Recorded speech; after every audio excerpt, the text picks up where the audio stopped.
Midi à l'écoute de la radio Futur Média, voici le grand journal. Au sommaire, 137e anniversaire de l'appel de Seydina Limamoulaye. Les fidèles laïens ont convergé vers Yoff, Ngor et Cambérène. Cambérène où a eu lieu la cérémonie d'ouverture. Nous serons en direct avec Salif Sow. Encore un Sénégalais tué aux États-Unis. Jeannot Mendy, 32 ans, a reçu 2 balles dans le dos. C'est dans la nuit du mardi au mercredi. La police américaine a ouvert une enquête. Affaire Mbayang Diop, l'ONG Horizon Sans Frontières rejette la condamnation de notre compatriote par la justice saoudienne. L'organisation dit avoir relevé des erreurs judiciaires. Boubacar Seye appelle à une mobilisation nationale pour sauver la jeune dame. Le point sur les élections de représentativité syndicale, secteur éducation, le CELS, le CEMS et le SCIENS ont émergé du lot. Le taux de participation est à plus de 60%. Khalifa Sall à la chambre d'accusation de Dakar aujourd'hui. La juridiction va se prononcer sur le dossier qui a conduit l'édile de la capitale en prison. Et puis, Modou Diagne Fada rompt les amarres avec Souleymane Ndéné Ndiaye après la décision de l'ancien Premier ministre de rejoindre le camp présidentiel. Fini les discussions qu'ils avaient entamées dans le cadre de leur coalition. Sornana Tambay, bonjour. Bonjour Antoine. Les titres de l'actualité internationale. En Guinée, des manifestations ont éclaté dans l'ouest du pays. Des populations sont sorties pour protester contre la mort d'un jeune conducteur de mototaxi. La victime a été mortellement heurtée par un camion transportant de la bauxite. Au Burkina Faso s'ouvre aujourd'hui le procès de Blaise Compaoré et des 31 membres de son dernier gouvernement. Ils sont poursuivis pour leur implication présumée dans la répression de l'insurrection populaire d'octobre 2014. Mais le procès se tient sans Blaise Compaoré. Les sports avec Malal Junior Diagne, mais déjà les titres. Bonjour Malal. Bonjour Antoine, bonjour à tous. Coupe du monde de beach soccer, le Sénégal entre en lice ce soir aux Bahamas. Les Lions champions d'Afrique en titre croisent l'Équateur à 21h. Tour du Sénégal 2017, le peloton a mis le cap ce matin sur Joal. 142 km, c'est la distance à parcourir pour cette 6e étape. Football, choc au sommet de la première ligue anglaise ce soir à 19h. Manchester City de Guardiola reçoit Manchester United de José Mourinho. À suivre la chronique d'Abdoulaye Ndiaye comme tous les jeudis. Et puis, en lieu et place de point de vue aujourd'hui, vous aurez le journal de l'appel avec nos équipes qui sont à Yoff, Cambérène et Ngor. Bienvenue à toutes et à tous.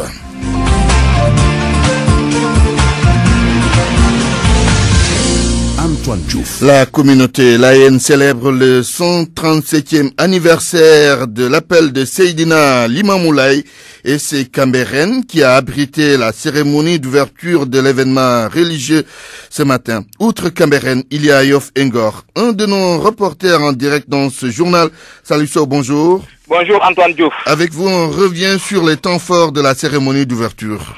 Justement, Antoine, ils sont des milliers ici. Cambérène est noir de monde, pouvons-nous dire. Alors, la part belle a été réservée aux morts. 15 à 20 minutes de prière. Prière pour les 31 disparus du Dakar. Prière aussi pour les 21 femmes mortes noyées dans les eaux des îles du Saloum. La récurrence des accidents de la circulation aussi a été évoquée ici par Seydina Issa Laye, Seydina Issa Tchaoula, donc fils et porte-parole du Khalif général des Laïens, le premier à prendre à la parole, l'obscurantisme des jeunes, la lutte contre la corruption, le rôle majeur des foyers religieux dans l'Union nationale ont occupé une place de taille dans le discours, donc, je le rappelle, du fils du Khalif des Laïens. Présentement, la parole est à Mamadou Lamine Tchaoulaye, c'est lui le porte-parole de la confrérie, donc de la communauté laïenne. L'appel Antoine, le 137e, a mobilisé 350 policiers, 160 sapeurs-pompiers, 20 médecins, 60 infirmiers et d'autres moyens logistiques très importants. Nous y reviendrons, vous l'avez évoqué en détail dans le journal de l'appel de Joe Maron.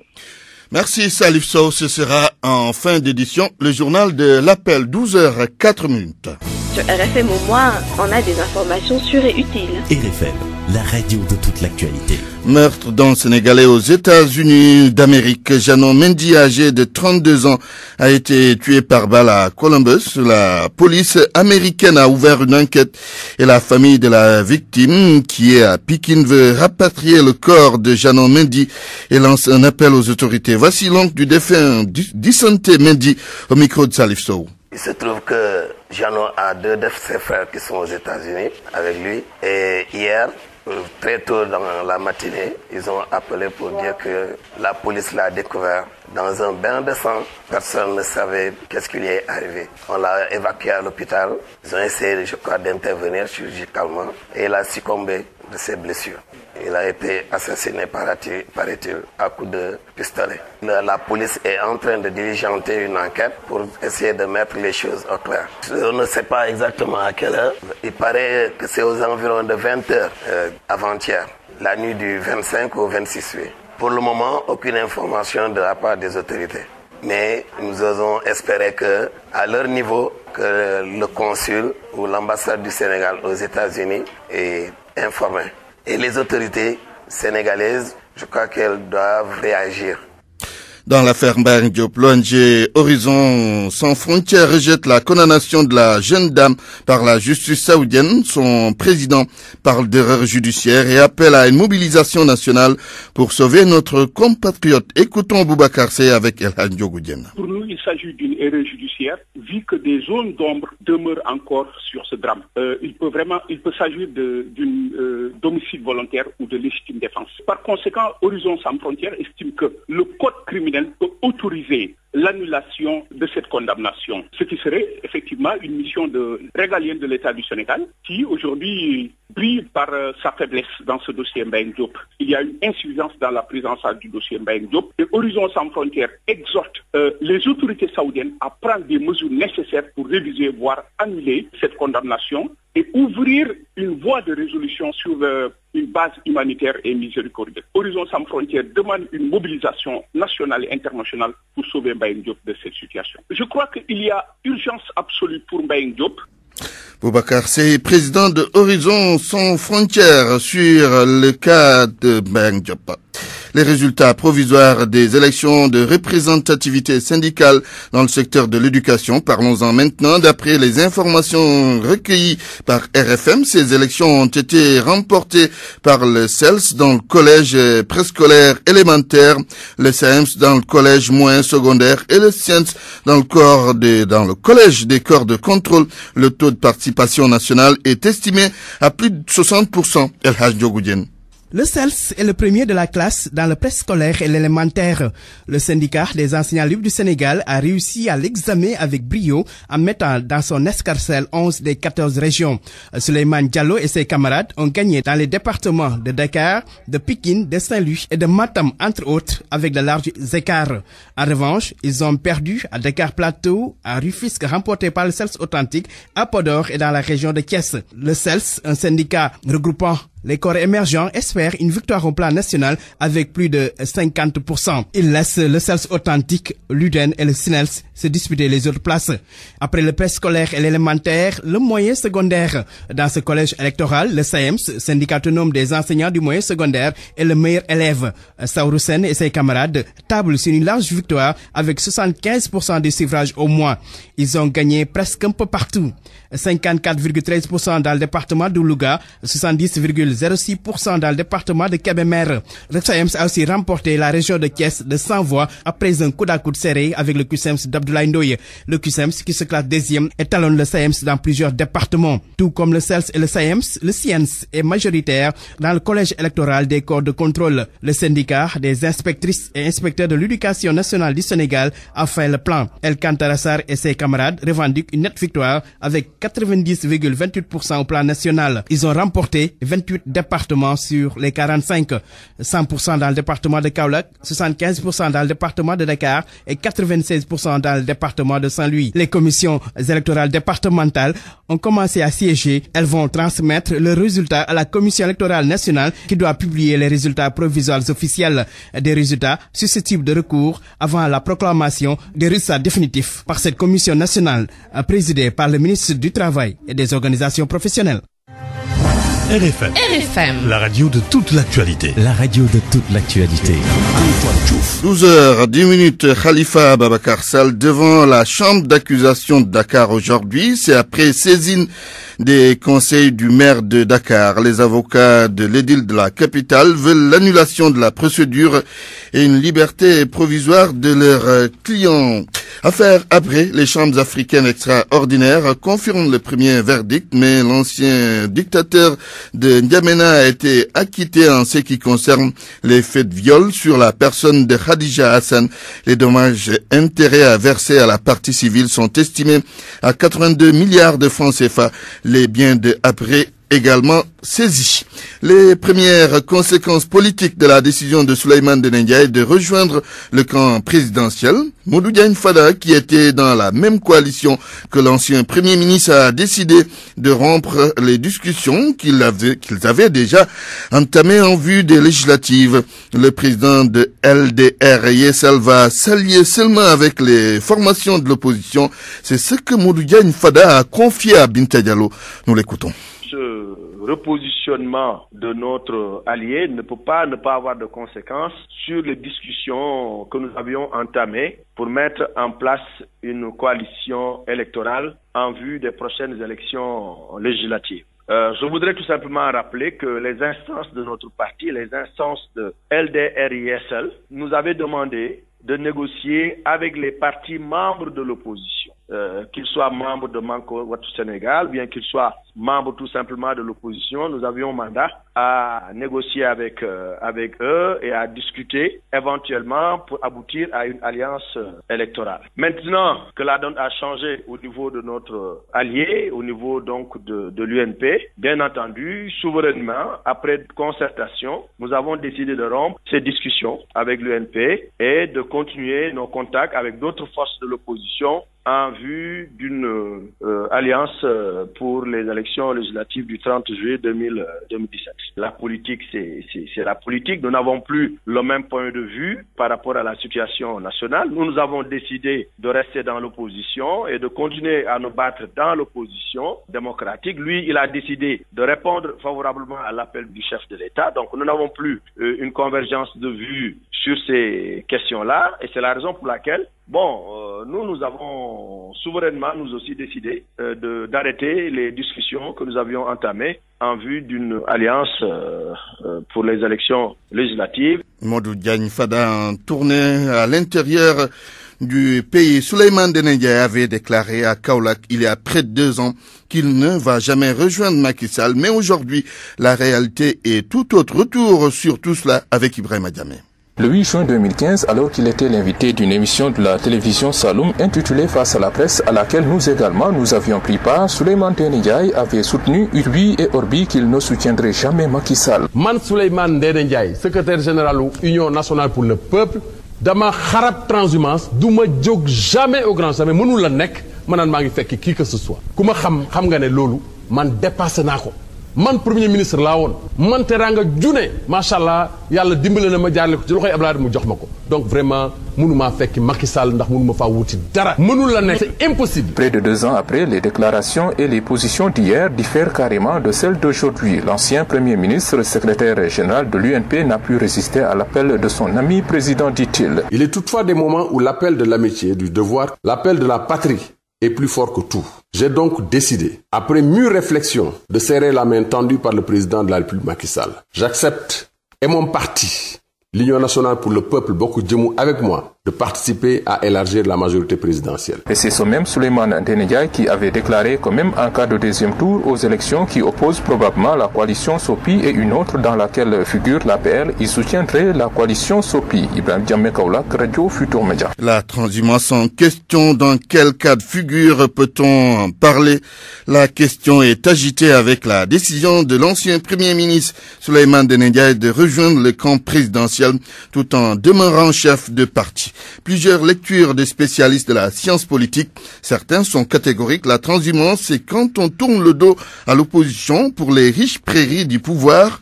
D'autres font dans la mesure. Georges Detchediop. C'est quoi d'abord? La transhumance appliquée à un certain profil de politique, terme qui pourtant appartient au champ lexical de l'univers pastoral. C'est pourquoi ça n'enchante pas trop Ibou Sané, enseignant en sociologie politique. En réalité, il s'agit des gens qui quittent leur parti pour aller dans une autre parti ou bien dissoudre leur parti dans une autre formation politique du fait simplement des enjeux et des intérêts qu'il y a autour de cette question. Maurice Soudiek-Dione, enseignant-chercheur en sciences politiques, fait le parallèle avec une certaine catégorie de politiques qui n'ont que leur intérêt personnel en bandoulière. Transposé dans le champ politique, le terme renvoie au comportement de certains acteurs qui s'arrangent toujours pour être du côté du pouvoir. Mais dans quel cas peut-on parler de transhumance?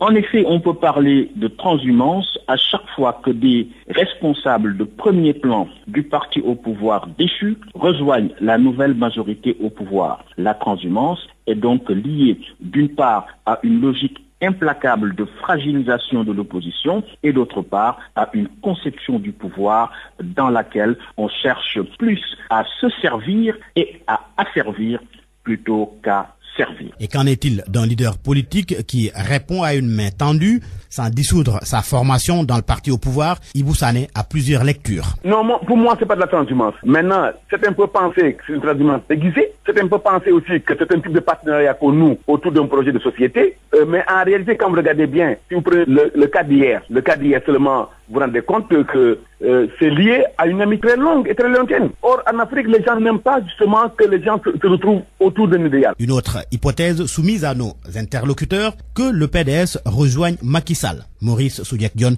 n'y croit presque pas, mais à son avis. Je ne pense pas qu'il prenne le risque d'un suicide politique indubitable de rejoindre la majorité présidentielle. Maintenant, ce qui est possible, c'est que des personnalités du Parti démocratique sénégalais, comme cela est déjà le cas pour beaucoup d'entre eux, puissent se retrouver du côté du pouvoir. Et là, on reste dans le scénario habituel de ce que vous appelez la transhumance, mais je ne pense pas que le PDS en tant qu'entité politique puisse comme cela se livrer armes et bagages au parti au pouvoir. Ibou Sané a aussi sa lecture, même si... Je n'ai jamais cru qu'un seul instant que le PDS va travailler avec le président Macky Sall. Si le PDS acceptait, c'est autour d'un petit idéal, mais éphémère. Parce que le PDS est toujours dans l'opposition, et restera dans l'opposition, d'autant plus qu'il a pour vocation de contrer le parti au pouvoir, justement. Ce serait dommage que tout le monde se rue dans le camp présidentiel et qu'à la limite, qu'on n'ait pas d'opposition. Transhumance ou pas, les politiques se défendent toujours, mais sont connus, la plupart, en tous les cas,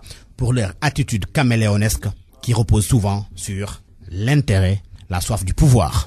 RFM, fréquente modulation 94.0, la radio en puissance.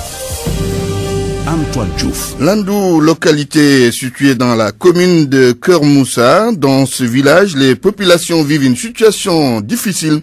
Pour avoir de l'eau, elles font de longs kilomètres. Ce village, traversé par l'autoroute à péage, souffre de plusieurs maux, cher Anta Diop. Les populations de Landou brisent le silence. Cette localité située à proximité de l'aéroport international Blaise Diagne est totalement coupée du reste de la commune de Keur-Moussa. Traversée par l'autoroute à péage, ce village est complètement isolé. Les habitants sont obligés de faire des détours pour se faire soigner. Idi Ndion, porte-parole des populations. Concernant les maternités, la case de santé, depuis Laurent, nous avons deux possibilités, c'est-à-dire celle de Toglou et celle de Soun. Maintenant, l'autoroute à péage nous a séparés de Toglou parce que la route est barrée maintenant. Nous n'avons pas de voie de communication qui nous relie Toglou maintenant. Pas d'école, les enfants parcourent des kilomètres pour étudier dans d'autres villages. Nous avons fait nos études primaires à l'école Soun, qui nous sépare de 2 km. Pour des élèves âgés de 7 ans qui marchent des kilomètres pour revenir à la maison. Les problèmes d'approvisionnement en eau potable sont récurrents dans ce village. Devant les charrettes pour au moins aller au site de recadrement, vous voyez, étudiants comme tout le monde confondu, les élèves, ils ne peuvent plus se concentrer la nuit parce qu'ils se sentent aussi fatigués qu'ils soient. Parce qu'on est obligé de prendre la charrette, aller puiser de l'eau, puisque les routes ne sont pas praticables. Ils reviennent fatigués, donc dans ce cas, on ne pourra pas livrer de bons résultats dans leur salle de classe. On est encerclé par l'électricité. Vous voyez le site de recadrement, l'autoroute à péage. Nous sommes tout près de Yeba, de Toglou. Pourquoi nous ne pouvons pas en avoir? Vous le voyez, c'est la situation qui se présente ici à Landou. Les populations de Landou considèrent que la situation est grave. Elles interpellent les autorités à agir. Selon elles, certains jeunes commencent à emprunter le chemin de l'exode rural. RFM Thiès, Cheikh Anta Diop. RFM. L'actualité internationale. Rebonjour Sornana Tambaye. Rebonjour Antoine. Guinée, de violentes manifestations ont éclaté dans l'ouest du pays. Elles ont commencé mardi. Des populations ont manifesté pour dénoncer le décès d'un jeune conducteur de mototaxi mortellement fauché la veille par un camion transportant de la bauxite. Les manifestations ont fait plusieurs blessés. Sodacham. Les blessures ont été causées par des jets de pierre, du gaz lacrymogène et des coups de matraque, selon des sources médicales. Certains blessés ont été gardés en observation. Du côté de la police, on compte 5 blessés légers. Au lendemain de l'accident qui a coûté la vie aux jeunes conducteurs, les habitants ont érigé des barricades, brûlé des pneus sur les grandes artères et attaqué des édifices publics et privés. Hier mercredi, jusqu'en milieu de journée, les activités habituelles ont été paralysées. Les marchés, les écoles, stations-service et divers commerces étaient fermés. Plusieurs locaux ont été saccagés, dont ceux de la société d'électricité, de la mairie et du palais de justice. En dehors de la mort du jeune conducteur, les manifestants ont exprimé d'autres frustrations, notamment les coupures de courant, le manque d'eau potable et la pollution de la ville à cause des mines exploitées. Au Burkina Faso, ouverture aujourd'hui du procès de Blaise Compaoré et de son dernier gouvernement. L'ancien président burkinabé ne sera pas présent. Il est exilé en Côte d'Ivoire depuis la chute de son régime. Lui et 31 membres de son dernier gouvernement sont poursuivis pour leur implication présumée dans la répression populaire d'octobre 2014. Les détails avec Daoud Diouf. C'est un procès qui s'ouvre à l'absence des accusés et des victimes au niveau de la Haute Cour de justice du Burkina. Ce premier procès de Blaise Compaoré se tient au moment où l'ex-homme fort du pays des hommes intègres se réfugie en Côte d'Ivoire. Les ministres inculpés, de même que les auteurs de la répression, sont absents. Ce procès se tient aussi sans la présence des victimes parce que tout simplement, elle ne peut pas se porter partie civile devant la Haute Cour de justice. Selon l'accusation, la responsabilité du gouvernement se situe à 2 niveaux. Le 21 octobre 2014, tout d'abord, en plein climat insurrectionnel, le régime de Blaise Compaoré décide de soumettre à l'Assemblée nationale un projet de révision de l'article 37 de la Constitution afin de permettre au président Compaoré de se représenter pour un autre mandat. Le 29 octobre ensuite, le Conseil des ministres entérine la décision de prendre une réquisition complémentaire spéciale pour permettre l'intervention de l'armée dans le maintien de l'ordre. Ils ont incité les forces de l'ordre à tirer à balles réelles sur les manifestants, occasionnant 7 morts et 88 blessés. Aujourd'hui, Blaise Compaoré est jugé par contumace et s'il est condamné, une demande d'extradition sera envoyée à la Côte d'Ivoire. Et si les ministres sont reconnus coupables, ils risquent tous 10 à 20 ans de prison ferme. L'épidémie de méningite continue de tuer. C'est au Nigeria, Antoine, un dernier bilan du ministère de la Santé parle de 813 morts. Bien qu'il y ait plus de victimes à la 6e semaine, l'épidémie connaît un ralentissement. L'immense majorité des cas suspects, 93%, ont été recensés dans 5 États du nord du pays. Il y a une semaine, le Centre national de surveillance des maladies avait annoncé un bilan de 745 morts et plus de 8000 cas suspects recensés. Les tests en laboratoire ont confirmé que cette méningite est d'un nouveau type et c'est la première fois qu'elle se déclare en épidémie dans le pays. En Centrafrique, après les troupes ougandaises, les forces spéciales américaines quittent le territoire. Elles se retirent après 6 ans passés à traquer Joseph Kony, le chef de la LRA, l'armée de résistance du Seigneur, un groupe rebelle ougandais. D'après des analystes, la LRA reste active pas seulement en Centrafrique, mais aussi au Soudan du Sud et en République démocratique du Congo. Le départ des forces spéciales américaines intervient quelques jours après celui de milliers de soldats ougandais. Les populations restent inquiètes vu que Joseph Kony n'a pas été capturé. Pour beaucoup, c'est parce qu'il vit dans la brousse profonde et évite tout moyen de communication moderne. Sorna, le président de la Commission de l'Union africaine, en veut au secrétaire d'État américain. Alors Antoine, à l'origine, une rencontre entre les deux hommes qui ne s'est finalement pas tenue. Le rendez-vous était prévu dans la semaine du 17 avril, raconte le magazine américain Foreign Policy. Le secrétaire d'État Rex Tillerson a proposé à Moussa Faki de rencontrer des responsables d'un rang inférieur, provoquant ainsi un incident diplomatique entre l'administration Trump et l'Union africaine. Très en colère, Faki a annulé tout son déplacement à Washington. L'administration Trump n'en est pas à son premier coup d'essai. En visite à Washington, Paul Kagame, président du Rwanda, n'avait été reçu par personne à la Maison Blanche ou encore au secrétariat d'État. On boucle cette page internationale avec le Maroc. Le nouveau Premier ministre obtient la confiance des députés. À la Chambre des représentants, Saad Eddine El Othmani a obtenu 208 voix pour et 91 contre. Le chef du gouvernement et son équipe vont pouvoir se pencher sur les questions prioritaires, notamment celles économiques. Casablanca, Hadim Bay. La ligne de conduite du nouveau gouvernement marocain dirigé par Saad Eddine El Othmani pour les 5 prochaines années se présente comme suite. L'exécutif ambitionne de maintenir le taux de croissance du pays entre 4,5 et 5,5%. Un autre défi, s'assurer que l'inflation ne dépasse pas les 2%. Saad Eddine El Othmani s'est également engagé à faire remonter le taux de scolarisation dans l'enseignement secondaire à 97% contre 88,2% actuellement. Le chef du gouvernement promet aussi d'atteindre les 80% d'alphabétisation au sein de la population marocaine. Un autre engagement, cette fois-ci dans le secteur de la santé, il consiste à garantir un accès aux services médicaux à 100% des citoyens contre 60%. Moderniser l'administration judiciaire à travers la création d'un tribunal numérique, c'est l'autre challenge du nouveau chef du gouvernement marocain. Cette plateforme permettra aux citoyens de suivre l'état d'avancement des affaires traitées par la justice. Pour rappel, ce nouveau gouvernement issu des dernières élections législatives d'octobre 2016 remportées par le Parti de la Justice et du Développement PJD a accusé 6 mois de retard avant de voir le jour faute de consensus. Khadim Baye Rabat, Radio Futur Média. C'était Khadim Baye donc depuis Rabat, la capitale administrative marocaine, Antoine. Merci Sornana Tambaye pour cette page internationale. RFI Sport.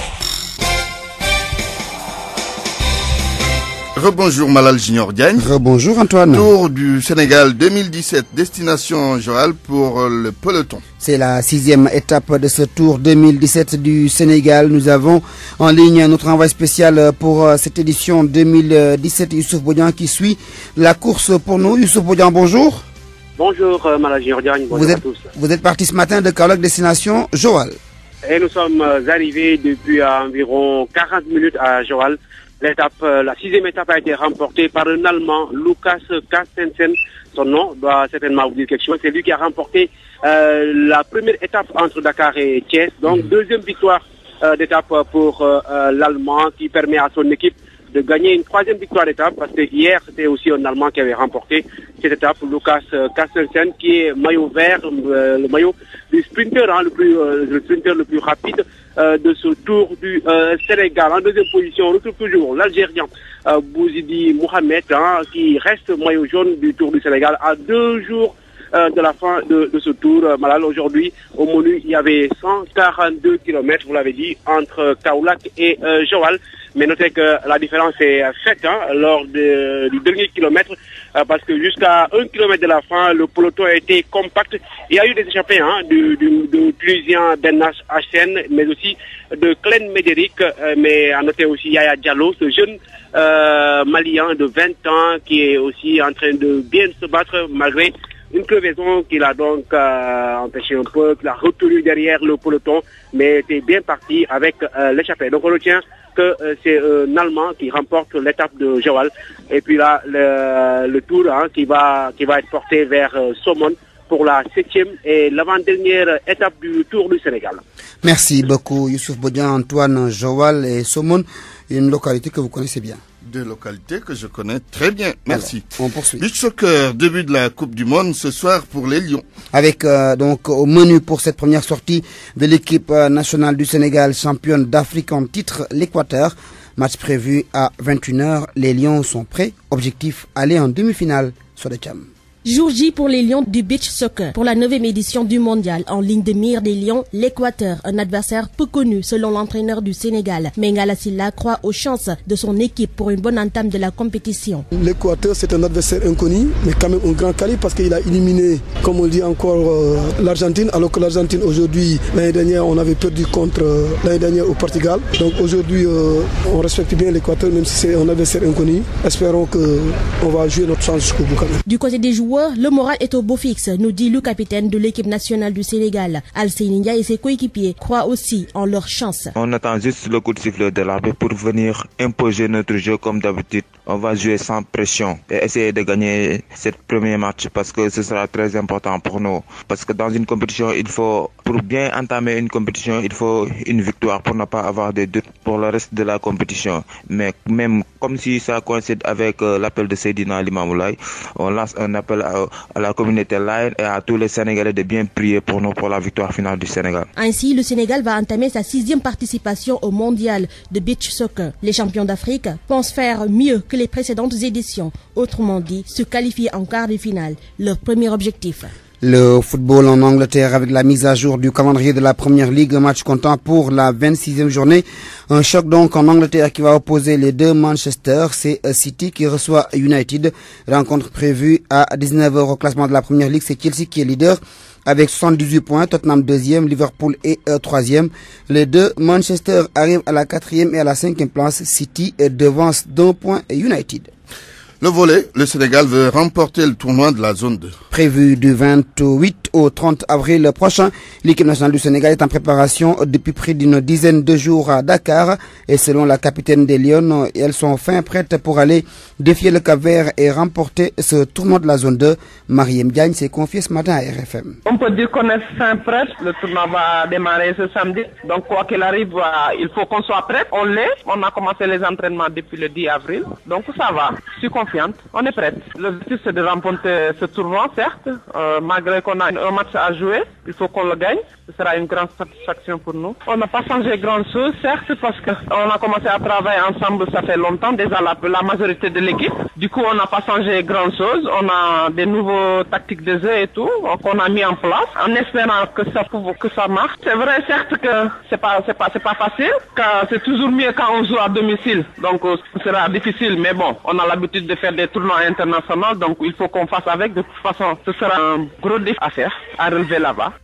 Mariem Diagne, capitaine de l'équipe nationale de volleyball, donc, qui va quitter Dakar demain, vendredi, Antoine. Voilà, Junior Diagne, merci. RFM, la chronique du jour. La chronique d'Abdoulaye Ndiaye. Est-ce en effet le crépuscule des partis de gouvernement ou une forte appétence des opinions pour le changement? Le verdict, sorti des urnes déterminant le choix des Français pour les candidats du deuxième tour, est de l'ordre de l'inédit. Il bouscule les certitudes qui ont jusqu'ici entouré le jeu politique dans un pays où il s'est toujours ordonné autour de partis de pouvoir et de leurs candidats. Une coutume, marque de fabrique d'institutions, où ne pouvaient prétendre à une présidentialité que ceux qui étaient portés par de puissants partis ou d'importantes coalitions. Voilà d'ailleurs qui fut à l'origine de cette bipolarisation de la vie politique hexagonale, où droite et gauche, aux frontières idéologiques longtemps marquées, ont constitué de fait le binôme des successions au pouvoir au cours de ces dernières années. Et l'on s'étonne de voir un corps électoral de près de 46 millions de supposés votants venir déconstruire un schéma éprouvé par le temps, mais peut-être à bout de souffle. Mieux, ces électeurs ont choisi un homme sans attelage politique traditionnel et une dame au parti longtemps rejeté et exclu du système politique. L'on peut toutefois nous rétorquer que certains signes avant-coureurs étaient perceptibles dans le vieux continent, avec l'avènement de nouveaux mouvements citoyens à la périphérie des partis en Espagne ou en Grèce et qui ouvraient la voie à l'émergence de personnels dirigeants neufs. Bien vrai que la France semblait bien éloignée de tout cela. Elle, qui s'est définie pour marquer sa différence comme une vieille nation dont l'évolution a souvent épousé les formes d'exercice ou de dévolution du pouvoir de la monarchie à la République. Un pays où l'accès à la haute charge d'État devenait un pari passant nécessairement par l'appui de mouvements politiques accélérateurs de masse disponibles, pour paraphraser Georges Burdeau. Mais aujourd'hui, face aux nouvelles donnes, ne sommes-nous pas à la fin d'un cycle? Vaste interrogation que nous laissons aux historiens et analystes des mutations sociales pour y apporter la réponse. Pour autant, cette situation française ne saurait laisser indifférentes les démocraties politiques, parmi lesquelles la nôtre. Ici aussi, partis et coalitions de gouvernement ou d'opposition continuent de structurer une vie politique à laquelle ils imposent un esprit hégémonique comme d'une sorte de primus inter pares. Nous devons reconnaître toutefois que cette posture est rendue possible, voire réconfortée, par un désintérêt manifesté à tort à la politique par le plus grand nombre de nos concitoyens. Une attitude qui peut faire le lit de certaines de ces formations dans leur refus de se moderniser ou de renouveler leur offre.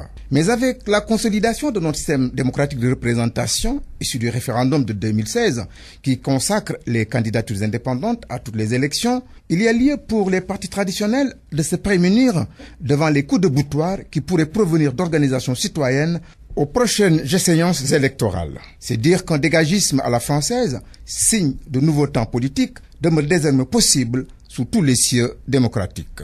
RFM, reportage. Le reportage du jour, la dépense quotidienne qui étouffe des dizaines de foyers sénégalais, le marché, la location, tout est cher, le système des bruits est devenu le seul moyen de survivre donc pour plusieurs pères de famille. Cela passe aussi par le bol de riz de midi. Un reportage d'Anna Rocha. Le soleil est au zénith et dans le populeux quartier de Rebeuss, c'est l'heure pour Minatou Camara d'aller au marché. Elle est mère de 6 enfants et vendeuse par occasion. Les denrées sur le marché sont trop chères. Si j'ai envie de manger un bon repas, je suis obligée de rajouter de l'argent à la somme que mon mari me donne. Par exemple, la viande, c'est trop cher. Donc le plus souvent, je préfère acheter du poisson. Seydou Traoré est lui mécanicien. Il sort d'une maison où le repas de midi est déjà sur le feu. Au menu aujourd'hui, du tchébou ketchar. Il faut savoir s'adapter à sa poche. Si l'argent est là, on en profite pour se faire du plaisir. Sinon, j'essaie d'assurer le minimum, c'est-à-dire le petit déjeuner des enfants. Malgré ces difficultés, Seydou Traoré refuse de se plaindre. D'autres souffrent plus que lui. Mais oui, même moi qui ne suis pas dans une situation financière aisée, des jours on me demande de l'aide et je suis obligé de donner. Certains ne mangent qu'une seule fois dans la journée. Tout comme lui, Babacar est père de 2 enfants. Tailleur de profession, il vit au jour le jour en fonction des commandes.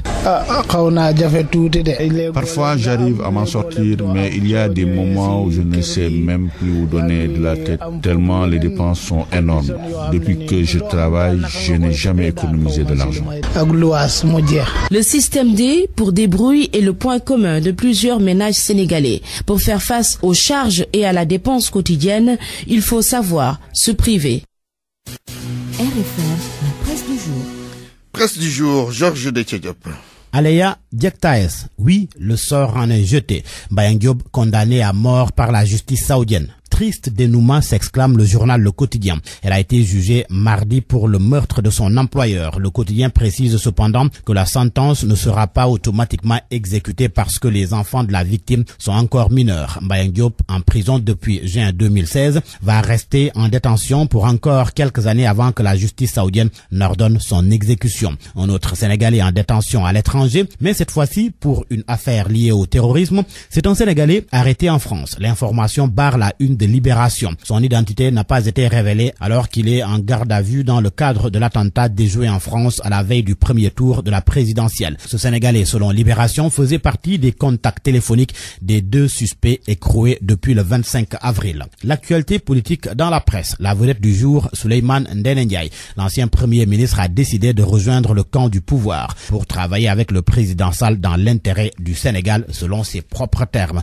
L'Observateur s'est entretenu d'ailleurs avec Souleymane Ndéné Ndiaye. Jules Premier à l'appel, c'est le titre du quotidien du groupe Futur Média. Cela du fait que Souleymane Ndéné Ndiaye est le premier à répondre favorablement à la main tendue de Macky Sall à ses anciens frères libéraux. Dans l'entretien à lire à la page 5 de l'Observateur, l'ex-premier ministre explique plus en détail son choix de travailler avec Macky Sall. Mais il souligne déjà que ce qu'il a fait jusque-là ne saurait être considéré comme de la transhumance et qu'il n'est pas question de rejoindre Benno Bokk Yakaar, ce qui est loin de convaincre Sud Quotidien. Mon confrère ne fait pas dans le faux fuyant. Ndéné retourne sa veste.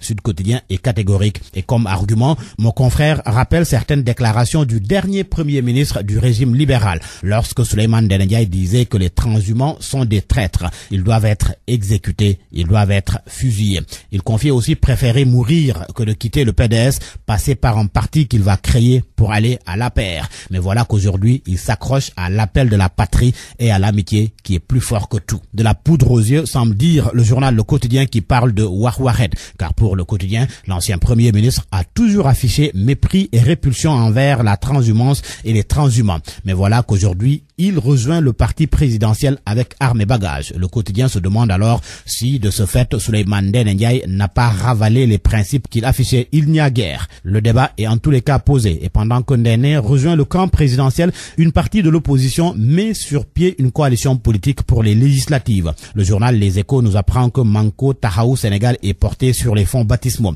Entre autres partis qui composent ce cadre, AJP-ADS, Bokk Gis Gis, Rewmi, les partisans de Khalifa Sall. C'est hier qu'ils ont procédé au lancement de cette plateforme dénommée les Sentinelles de Manko Tahaou Sénégal. Retour sur le drame de Bettenty qui a fait 21 morts. Enquête informe que le président Macky Sall est attendu sur les lieux demain. Enquête qui braque ses projecteurs sur cette localité insulaire populaire au lendemain du drame. Betenti, les ondes d'un choc. Ce coin paradisiaque, grand reposoir, est sorti de l'anonymat selon enquête de la pire des manières. Enquête constate que c'est toujours l'incompréhension la plus totale pour les résidents en deuil collectif. Un coup d'œil dans Vox Populi, un dossier sur les cas d'inceste, agression sexuelle entre autres. Selon une étude du CESID, le centre de guidance infantile, 48,1% des auteurs des abus sont connus du milieu de l'enfant et 22% sont membres de la famille. Et depuis décembre 2009, le CEGID a répertorié 400 cas d'abus sexuels à travers les observatoires de lutte contre la maltraitance et les abus sexuels. En sport, pour terminer, dans Stade, Henri Camara montre la voie aux anciens internationaux, membres du collectif pour le renouveau du football sénégalais. Pour Henri Camara, qui trouve tout de même légitime leur démarche, ils doivent militer à la base pour servir le football dans son ensemble. À vos kiosques et bonne lecture.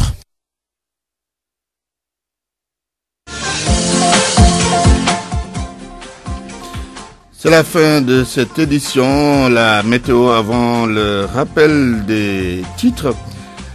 La météo donc dans quelques instants.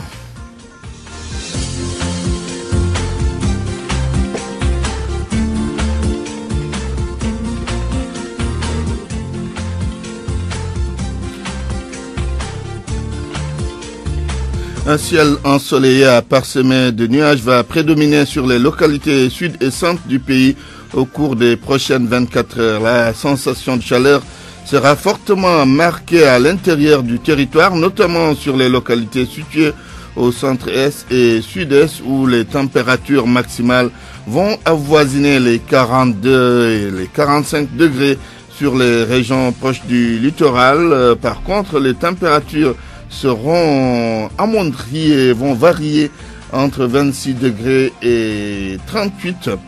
C'est la fin donc de cette édition. Voici le rappel de quelques titres. 137e anniversaire de l'appel de Seydina Limamoulaye. Les fidèles laïens ont convergé vers Yoff, Ngor et Cambérène. À Cambérène, la cérémonie d'ouverture a eu lieu. Encore un Sénégalais tué aux États-Unis d'Amérique. Janon Mendy, 32 ans, a reçu 2 balles dans le dos. C'est dans la nuit du mardi au mercredi. La police américaine a ouvert une enquête. Khalifa Ababakar Sall à la chambre d'accusation de Dakar. La juridiction va se prononcer sur le dossier qui a conduit l'édile de la capitale en prison. Et puis Modou Diagne Fada rompt les amarres avec Souleymane Ndéné Ndiaye après la décision de l'ancien Premier ministre de rejoindre le camp présidentiel. Fini les discussions qu'ils avaient entamées dans le cadre de leur coalition. Journal présenté par Antoine Diouf, à la technique Vincent Mamadou Diop, réalisation El Hadj Ndiogou Diène. À 13h, la grande édition sera présentée par Sornango Dengom. Tout de suite, le journal de l'appel avec Jo Maron. Jo, à vous.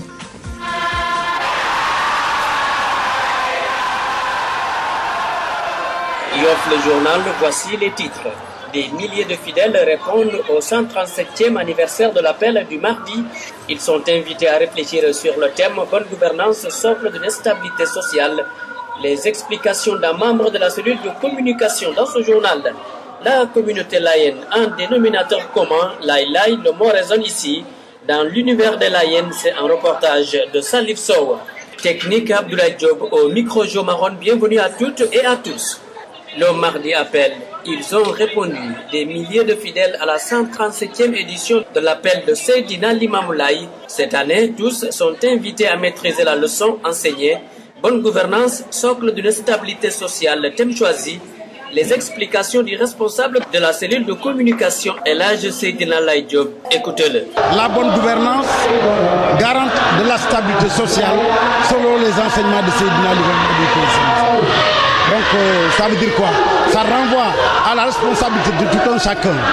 La femme dans sa chambre, le mari comme responsable du foyer, le chef de quartier, le chef de village, le maire, n'est-ce pas, ainsi de suite, jusqu'au président de la République. Chacun, en ce qui le concerne, est responsable de sa charge de responsabilité et répondra de cela vis-à-vis de Dieu. C'est ainsi que Seydina Limamoulaye l'a édicté dans ses sermons. Des sermons qui ont un caractère universel, un message tout le temps actuel. Le 137e appel, forte présence de la police, 350 policiers sur place, 162 sapeurs-pompiers déployés avec 15 engins. C'est ce que le lieutenant-colonel Moulay Kamara a dit à Salif Sow. L'ensemble du détachement est composé de 162 militaires de la brigade, dont 4 officiers, 15 engins, dont 4 engins d'incendie sont actuellement déployés pour assurer une couverture de cette édition. Et il est à relever que au-delà de cet aspect opérationnel, nous avons eu des actions préventives et de préparation de cet appel avec des actions de reconnaissance des différents points de cuisson, des sensibilisations des personnels qui animent ces points de cuisson, qui sont sur place. Parlons de santé. 20 médecins, 60 infirmiers, 10 ambulances, dont 4 médicalisés. Le médecin-chef du district de Dakar-Ouest, Abdoulaye Karim Diop, explique à Salif Sow que toutes les dispositions sont prises. Les moyens mobilisés, il y a avant tout les moyens humains, composés quand même de 20 médecins, de 60 infirmiers, des éléments aussi de la Croix-Rouge et des éléments des sapeurs-pompiers qui sont mobilisés au plan humain. Au plan de la logistique, on a mobilisé 10 ambulances dont les cartes sont médicalisées. À côté des aussi moyens logistiques, on a aussi des moyens en médicaments. Cambren Yoff, l'identité remarquable, Laïlaï, un mot qui résonne partout. Le sens et son origine dans ce reportage signé Salif Sow. Anasek, rencontré aux abords du cimetière Kem Medine de Cambérène, nous dit pourquoi ici tout le monde se nomme Laï. C'est une recommandation du Saint-Homme, c'est pour se sentir comme un seul homme. L'union des cœurs se matérialise dans leur façon de s'habiller, souligne ce septuagénaire trouvé à l'entrée de sa maison sise dans une très animée rue de la cité religieuse. Lui, à l'image des autres habitants d'ici, porte leurs plus beaux habits blancs lors des cérémonies religieuses. Moi, je crois que le blanc représente la pureté. Ça peut être la paix aussi. Ce qui est blanc, ça veut dire que c'est l'unité. L'unité, ce n'est pas un vain mot ici. Les cours des maisons prennent la forme de sa première lettre U. Une entrée, une sortie, une famille, un compagnon. Nous avons hérité l'architecture. Ça nous pousse à évoluer dans un même espace. Du coup, nous nous soutenons mutuellement. Une société juste égalitaire, sans distinction de race, où les riches ne regardent pas du haut les pauvres. Tout ceci se caractérise par les mariages collectifs. Nous donnons nos enfants en mariage dès le bas âge. Ils vont grandir avec l'idée selon laquelle ils sont en couple. Mais une fois l'âge adulte atteint, ils peuvent se séparer et puis faire le choix. mariage collectif manam dajale mbolo bu jigen ak mbolo bu góor léeg-léeg ñu koy faral di amal ci penc mi fii. Les mariages collectifs c'est moins coûteux. C'est pour permettre aux jeunes qui s'aiment d'être ensemble. 10 000, 3 500 côté yooyu. La communauté laïenne, c'est la solidarité et l'application à la lettre des enseignements de Baye Laye, enseignements axés sur le temporel et le spirituel. Fin de ce journal présenté par Jo Maron à la technique Abdoulaye Diop. Merci à Salif Sow, Oustas Mortiam, Ababakar Sek. Merci d'avoir suivi.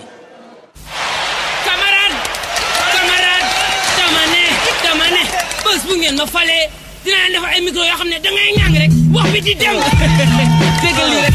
voilà jërë ngeen jëf askan wi 199 000 waxtu fekk 179 000 simili fi nag ci rajo télévision bu Rëfëma kon nag mbokk yi tey nag le jeudi nu fas yéene waxtaanee tolluwaayu réew mi di leen xaarandi ci 00,3711 ci waxkaay bi tonton Ada ci jàppandal gi Alioune.